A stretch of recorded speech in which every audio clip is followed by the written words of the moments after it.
No es una ponencia específica, sino es la presentación del libro Una tierra habitable para todos.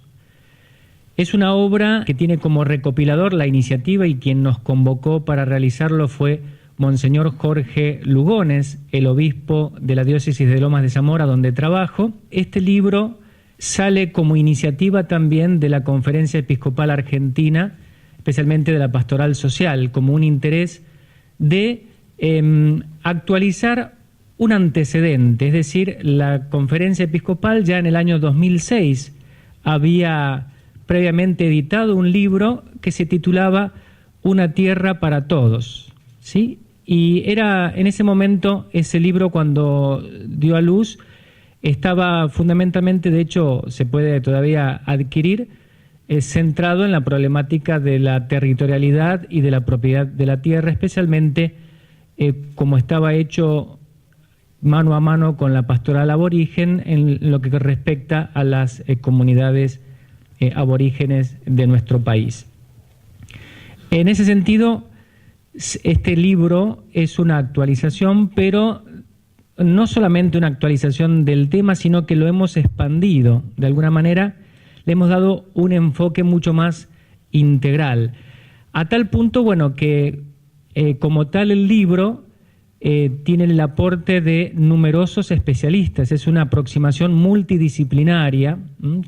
Ya vamos a ir viendo las estructuras que tiene el libro. El libro consta de dos partes. Ustedes dirán, bueno, ¿por qué presentar el libro? Bueno, porque si se dan cuenta, este es un panel que enmarca, de alguna manera es el que rompe el hielo para dar comienzo a las actividades de este Congreso, y el Congreso tiene una parte de su título, el título de esta obra, ¿no? La sacralidad de la vida en una tierra habitable para todos, porque justamente fue el libro un poco el inspirador de iniciar y de convocar este Congreso y sobre todo de reflexionar sobre la cuestión ambiental, la crisis, como bien estaban diciendo los ponentes anteriores, ¿no? Estamos viviendo realmente un contexto no solamente nacional o regional, sino global de crisis ambiental, social y económica, que eso es un poco la perspectiva de este libro. Respecto, volviendo al libro, ¿no? El título, ¿no? Una tierra habitable para todos. Decimos una, por un lado, bueno, dijimos, tiene que ser actualización de la anterior, y si lo dejamos tal cual, una tierra para todos, sonaba una frase muy típica, ¿no? Una tierra para todos, milanesas para todos. Bueno, entonces quisimos agregarle un matiz, pero claramente el matiz es por el contenido que tiene la obra, ¿no? Una tierra porque, bueno, es la creación de Dios, que es este universo, y el culmen de esa creación, que es la criatura humana, habita en la tierra y es el único hogar. Es más, no solamente es nuestro hogar, formamos parte de la biosfera, ¿no? Somos integrantes de un único lugar. Todo lo demás que podamos pensar del ser humano es en concreto e histórico realizable acá, no en otro lugar. Entonces, por lo tanto, de esto quisimos rescatarlo de una tierra. Por otro lado, bueno, una tierra que está llena de vida, que explota de vida, sobre todo porque eso ha sido el querer de Dios, es el don de Dios mayor que le ha dado a esta creación, a esta tierra, es justamente la vida como donación y expresión de su amor. Con esto queremos decir justamente la componente de habitabilidad, ¿no? Habitable para todos, porque reconocemos, bueno, que es nuestro hogar, y en este nuestro, un poco hermanándonos con San Francisco, también hablamos de hermana agua, ¿no? Hermano río, hermano árbol. Somos parte integrante de esta casa, no solamente el ser humano, sino cada una de las criaturas pensadas por Dios para su esplendor, ¿no? Para que desarrollen sus capacidades. Y sobre todo, bueno, en vistas también de que hoy en día vivimos justamente una disputa irracional y violenta de la posesión de la tierra o de los recursos de la tierra. ¿no? Y justamente es lo que origina de alguna manera la crisis que estamos experimentando en términos globales, ¿no? Este elemento de injusticia social, fíjense, ¿por qué no quisimos abordarlo integralmente? Porque desde la pastoral social, tradicionalmente, desde la Iglesia, ¿no?, nos hemos preocupado de la justicia social, ¿no?, de combatir la pobreza, de luchar por los derechos humanos, pero hoy en día eso es inseparable de una lucha también por el cuidado de la creación, del ambiente, ¿no? Yo siempre uso este ejemplo. Yo trabajo en la diócesis de Lomas, en un barrio que ahora ya no está más, lo han entubado, pero teníamos un arroyo podrido, ¿no? Y si el río está podrido y al lado hay pobres, es porque responde al mismo modelo, ¿no?, al mismo modelo de explotación del recurso, de explotación del ambiente, y allí incluimos también todo lo que habita, las personas también.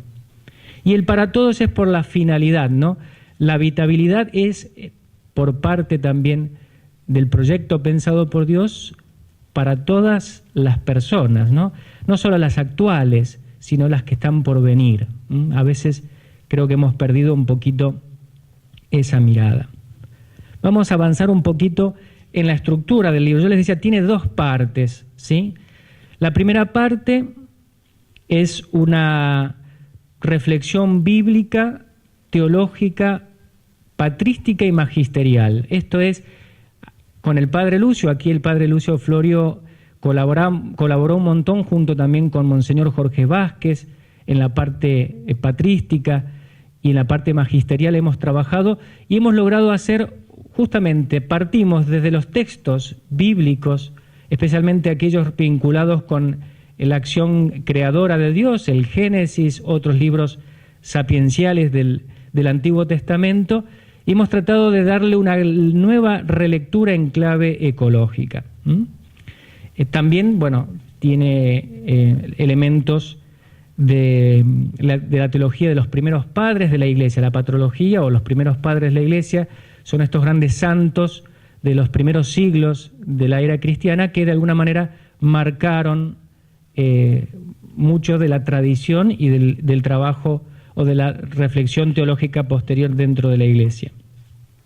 Y también recogemos en el tercer capítulo, cada uno de estos temas son un capítulo de la primera parte que consta de 3 capítulos, los últimos documentos del Magisterio Universal de la Iglesia respecto a la cuestión ambiental, ¿no?, de la pastoral ambiental, social y sobre todo de la justicia social, entendido en este sentido amplio. De hecho, a lo largo del libro hemos mantenido el concepto de lo ecológico o ecología como el trinomio: ambiente, sociedad, economía, ¿no? O ambiente y sociedad. Eso es lo ecológico, no es solamente el árbol, ¿no? No solamente el bosque, sino también el vínculo y la relación de nosotros con el ambiente en donde estamos, que es el único lugar en donde podemos ser lo que somos. Y la segunda parte es un aporte, lo hemos titulado La tierra como don, el cuidado del ambiente como tarea, y aquí donde aparece el enfoque multidisciplinario, es decir, aquí hay una participación de numerosos colaboradores, especialistas, cada uno en distintos temas. Más adelante voy a ir nombrando algunos de los autores, pero bueno, vemos los capítulos, aquí están enumerados, son en total 12 capítulos, cada uno autocontenido, con un autor o más de un autor, en temas diversos, y hemos querido poner justamente el primer capítulo de esta segunda parte, la espiritualidad franciscana y la conversión ecológica, un poco como para, de alguna manera, situarnos en el tono del libro, que es un tono de vincularnos desde las experiencias más profundas del corazón humano, ¿no?, con el tema ambiental. Pero también hay aportes desde la filosofía, por ejemplo, biodiversidad o recursos naturales. Hay aportes, por ejemplo, bueno, desde la física del cambio climático, la cuestión de ríos, el agua dulce. También está presente la problemática aborigen en nuestro país, que no es un tema cerrado, ¿no?, el tema de del derecho a la tierra, ahí en el capítulo Una deuda pendiente. Bueno, y hay diversos aportes y el hilo conductor justamente es ir construyendo esta conciencia o este diálogo interdisciplinario, que no fue fácil, casi estuvimos año y medio trabajando en el libro, ¿sí? Como objetivo general, entonces, podemos decir que es poner al alcance de las comunidades un pensamiento cristiano católico coherente y en diálogo con otros sobre la crisis ecológica del ambiente, sociedad, economía, acá aparece el trinomio, con un enfoque local, regional, continental y global. Lo que hicimos todo, bueno, es lo que allí está el libro. Y sobre todo, poner al alcance de las comunidades, porque este es el primer, al menos en nuestro conocimiento, en Argentina es el primer libro desde la pastoral social en donde hacemos una reflexión conjunta pastoral sobre estos temas ambientales. Y queremos ponerlo a disposición de las comunidades. Hablamos nosotros, bueno, de las comunidades cristiano-católicas, pero toda aquella persona que esté interesado, bueno, ahí va a encontrar no solamente elementos, porque fíjense, cada uno, por lo menos la segunda parte del libro, todos los contenidos son sumamente específicos desde la ciencia. Claramente todos los invitados tienen una componente de preocupación, no solamente desde el campo de su especialidad, sino también una conciencia social y humanista, ¿no? De alguna manera. También tiene, bueno, como objetivos específicos hemos querido, hay varios, de hecho cada capítulo tiene objetivos propios, pero entre ellos descuella el interés de la Conferencia Episcopal Argentina de que cada comunidad local, parroquias, grupos, familias, pueda apropiarse de herramientas bíblicas, teológicas, del magisterio, de la enseñanza de la Iglesia, pero también técnicas y espirituales, para poder hacer una lectura crítica propia del problema actual de la crisis ecológica que estamos viviendo. Tiene una debilidad, como todo libro. ¿Cuál es? Solo es una mirada, nuestra mirada, la de los que nos pusimos ahí con la obra al hombro y le dimos de alguna manera forma, estructura, contenido. Y eso es una debilidad, porque la problemática global de la crisis es tan compleja, diversa y opulenta que se requiere del trabajo y el compromiso de muchos para poder al menos dar algún discurso o algún elemento de interpretación de lo que está aconteciendo. Y sobre todo porque una vez que entendemos e interpretamos, podemos desarrollar estratégicas de acción para poder modificar en algo lo que está ocurriendo, ¿no? Yo ahí pongo como pregunta, ¿hacia dónde nos encaminamos? ¿Podemos transformar el camino hacia la catástrofe? Hay que leer el libro para saber hacia dónde nos encaminamos. Este libro que está a la venta va directamente es una ayuda económica también para lo que es Cáritas Nacional, ¿no?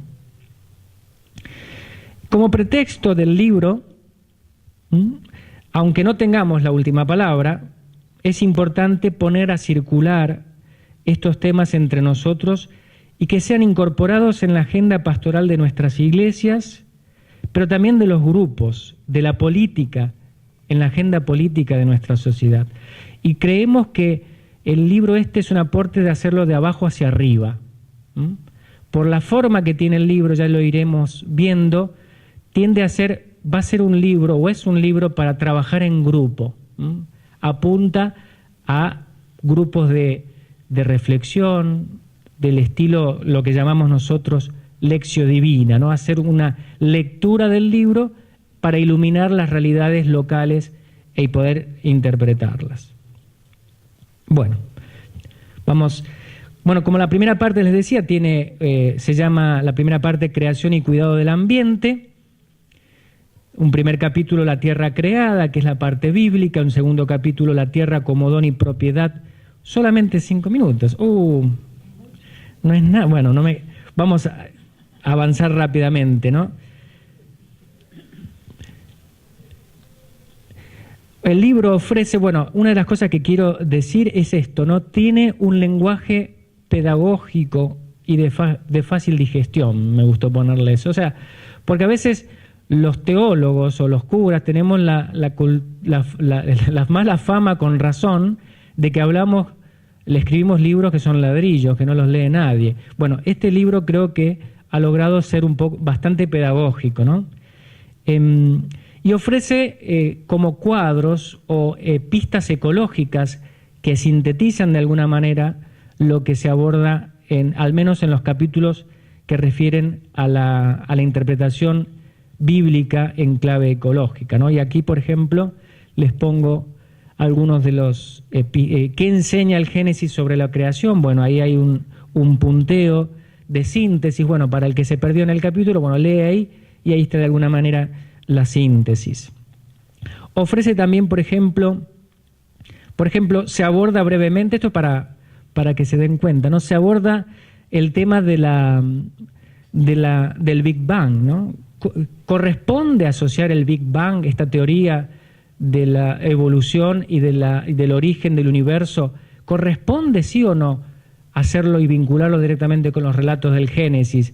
Que suele ocurrir y de hecho ha acontecido, especialmente en algunas comunidades que hacen lecturas fundamentalistas del texto, pero incluso a veces entre nosotros también en nuestra enseñanza de la palabra. Bueno, entonces corresponde, trata de dar elementos bíblicos y también científicos. Y sobre todo, se llega trata de ofrecer la conclusión, que la mirada bíblica o la mirada científica y la mirada bíblica de alguna manera son complementarios, ¿no? No hay que buscar sin más correspondencia.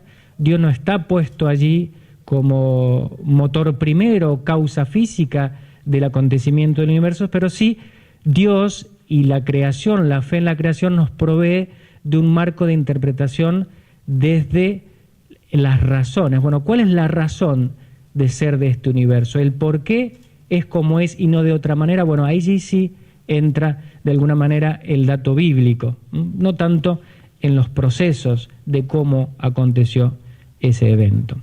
Bueno, tengo poco tiempo, tenía bastante más para compartirles, pero sobre todo esto, decirles que el libro tiene distintos aspectos. Hay un aspecto, la crisis global actual es una oportunidad también, una oportunidad en la medida en que tomemos conciencia de que hay ciertas cosas que debemos modificar. Y de alguna manera nuestros ponentes previos lo han mencionado, ¿no? Hay desafíos graves y profundos en nuestra realidad presente y en nuestra relación. Lo que está en crisis es la relación del ser humano con los recursos, con los bienes de la tierra.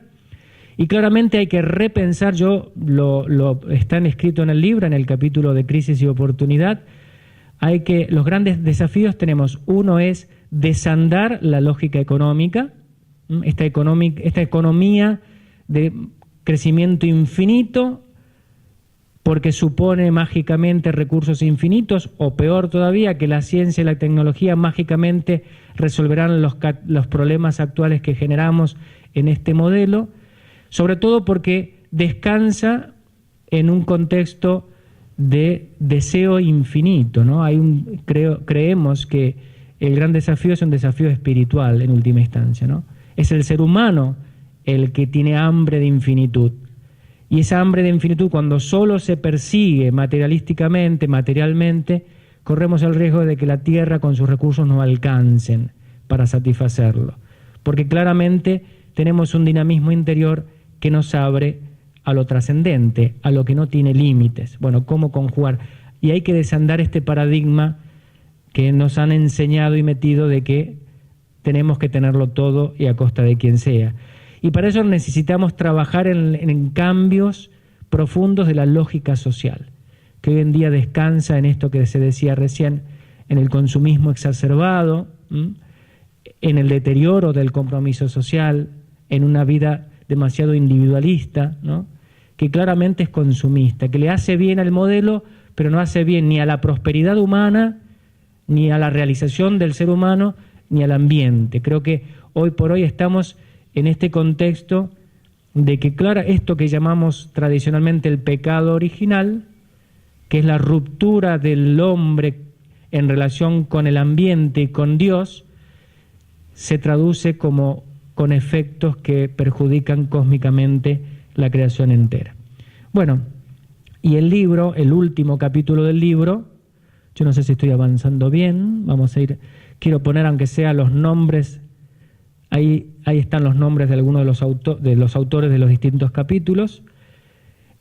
Al final, el último capítulo del libro ofrece lo que llamamos un itinerario comunitario pedagógico, es decir, herramientas para que las comunidades o los grupos o las familias puedan hacer una lección divina de algún tema ambiental, ecológico, pastoral en comunidad y puedan de alguna manera poder encontrar y descubrir cosas concretas y procesos realizables a nivel personal y comunitario. Y otra de las cosas, bueno, como el libro no está cerrado, porque el tema no está cerrado en el libro, es muy amplio, también ofrece material adicional y sobre todo sitios web, los websites que hoy en día podemos seguir teniendo más información para profundizar en cada uno de estos temas que se ha ido realizando. En lo personal, bueno, yo quiero agradecer y estoy profundamente agradecido a la labor que hicieron cada uno de estos autores que están allí mencionados, también a Monseñor Lugones por darnos este incentivo, a Monseñor Lozano, que está aquí presente, que luego va a dar unas palabras también de acto inaugural, que de alguna manera con Monseñor Lozano, creo yo, si me metí de alguna manera de lleno en la cuestión ecológica fue por Gualeguaychú, hace unos varios años atrás, cuando él tocó el timbre de la universidad y preguntó si había alguien o algunos que le pudiéramos dar una mano con la cuestión de Gualeguaychú, y bueno, sí, yo estaba ahí, porque bueno, yo como climatólogo me dedicaba más por ahí a cuestiones ambientales y la relación ciencia y fe, un poco más desde la teología. Y bueno, de a poco uno fue tomando conciencia de, wow, esto es mucho más grande y acá hay mucho por hacer, sobre todo esto, el cuidado de la creación. Así que bueno, agradecidos a todos ellos que han trabajado, estos autores, han trabajado desinteresadamente para poder tener este libro. Bueno, me olvidé ponerlo uno, pero bueno, está por ahí en la mesa ahí de entrada. Así que bueno, y que sea también inspirador. Muchas gracias.